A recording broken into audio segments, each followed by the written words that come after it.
we're underway. In lane 1 is the Out of Sight Dragons team. Lane 2, Adaptive Fusion. And lane 3, from the Philippines, the Pads Dragon Boat team. Kudos to the Out of Sight steerer who pretty much does the immediate e-brake turn and gets their boat back in the center of lane 1.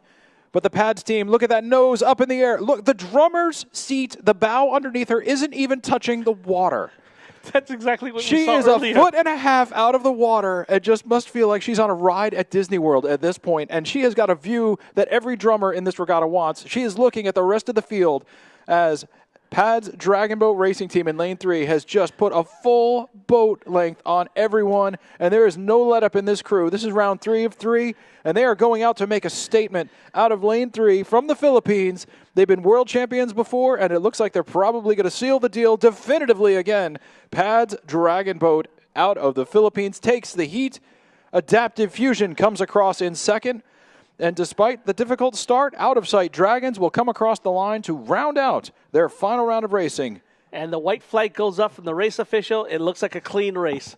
If you look at that boat number 3, you see the tail, the rooster water coming off the back end. Their tail was in the water at one point. Absolutely spectacular. I just love that. I've never seen a drummer that far out of the water. Even from the Premier Open Philippines boat that does like a 38-second 200, I've never seen the seat get that high. Actually, I have. I've seen higher. Hong Kong, we were in a wave. We had come out of a wave up in the air, and we've got a picture on my Facebook. That's fantastic. And that lady was at least 3 feet off the water. That's not a good feeling. If you ever sat on the drummer's seat, it doesn't look that high.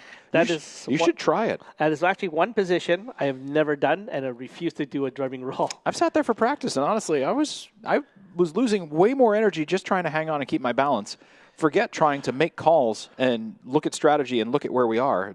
Hats off to all of our drummers here for the work that they do. We need Ottawa for race number 65 to marshalling Ottawa Dragon Boat Club. Please go to marshalling right now. We're also calling race 66 and 67 to the marshalling area. Race 66 and race 67 to